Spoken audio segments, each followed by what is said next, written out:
Bismillahirrahmanirrahim.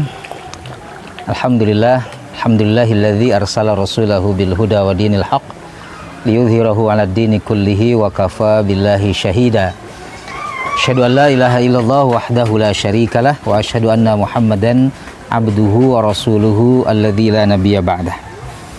Dalam dunia yang super sibuk dan penuh dengan distraksi teknologi ini, maka tafakur menjadi kebutuhan yang sering diabaikan.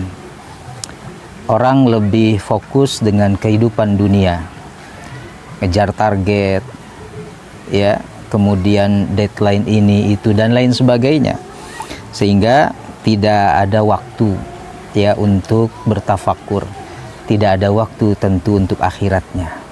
Kenapa? Karena standarisasi kehidupan dunianya lebih tinggi daripada akhiratnya. Akhirnya banyak mereka yang tidak fokus, kehilangan waktu ya, karena terlalu larut dalam dunia, terlalu larut dalam dunia maya juga. Ada orang yang dalam satu hari bisa scroll IG-nya, TikTok-nya ya, kemudian sosial media yang lainnya itu bisa nyaris 12 jam, ada yang bahkan tahan sampai seharian penuh.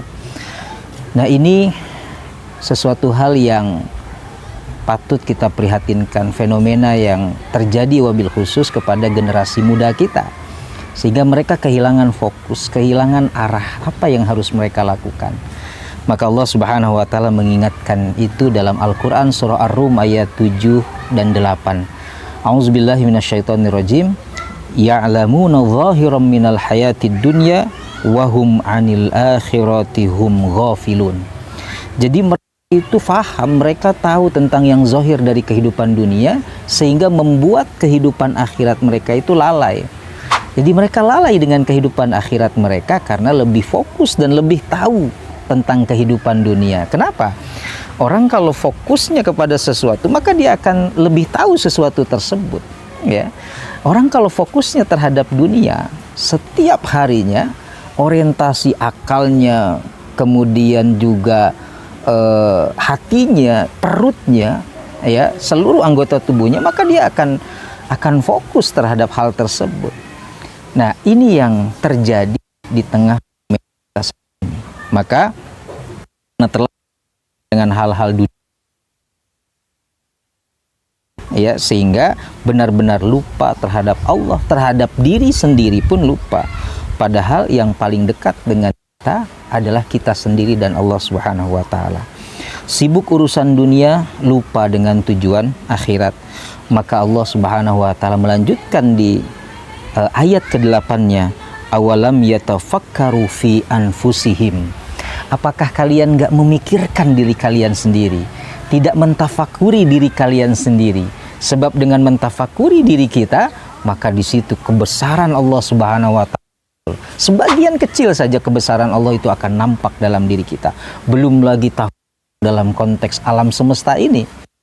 Kalau fokus kita tentang dunia saja setiap saat, ya itu yang akan kita dapatkan. Ma khalaqallahu sama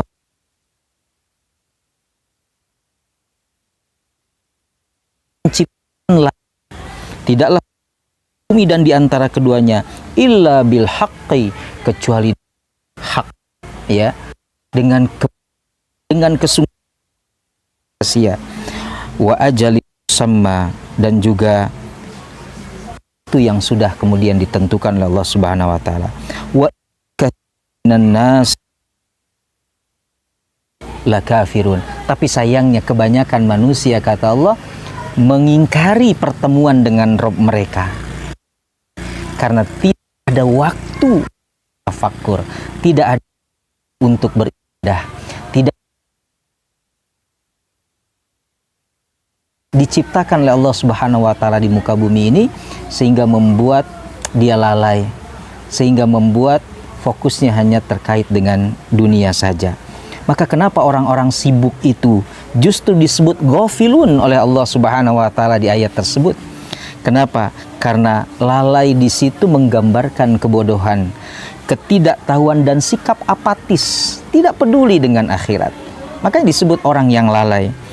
terhadap kehidupan sesudah mati dia tidak peduli. Tidak ada sama sekali kesadaran kepada hal tersebut. Terlalu sibuk dengan dunia yang tidak ada habisnya. Karena Allah Maha Penyayang, maka kita diingatkan supaya kita senantiasa ingat notifikasi dari Allah Subhanahu wa taala. Artinya urusan dunia harus 100%, urusan akhirat pun harus 100%. Ada keseimbangan, ada waktu kita untuk mencari dunia, tapi kemudian itu kita jadikan sebagai wasilah untuk mendapatkan kehidupan akhirat. Maka tidakkah kita berpikir dan merenung? Di ayat 8 tadi Allah mengingatkan, awalam yatafakkaru, tidakkah kalian mentafakuri fi anfusihim, terhadap diri-diri kalian. Maka ketika Allah Subhanahu wa taala menotif kita, mengingatkan kita dengan hal tersebut, Ramadan ini hadir sebagai notifikasi dari Allah Subhanahu wa taala. 11 bulan mungkin kita lalai kepada Allah. Kita merasa menjadi manusia super sibuk. Ternyata manusia yang sibuk itu bukan sibuk terhadap dunia. Mereka yang sibuk mempersiapkan kehidupan akhiratnya, kehidupan setelah kematian. Maka dari 12 bulan ini Allah sediakan 1 bulan untuk mengingatkan kita kelalaian-kelalaian kita di 11 bulan sebelumnya. Itulah kasih sayang Allah Subhanahu wa taala. Allah hadirkan 1 bulan untuk mentafakuri diri kita, untuk lebih dekat dengan Allah Subhanahu wa taala dengan amal-amal soleh. Makanya Ustadz Ragib As-Surjani dalam bukunya pernah mengatakan, seandainya Allah tidak menurunkan Ramadan dalam kehidupan kita, akan semakin sulit kita untuk menjadi orang-orang yang bertakwa. Hadanallahu wa iyyakum ajma'in. Assalamualaikum warahmatullahi wabarakatuh.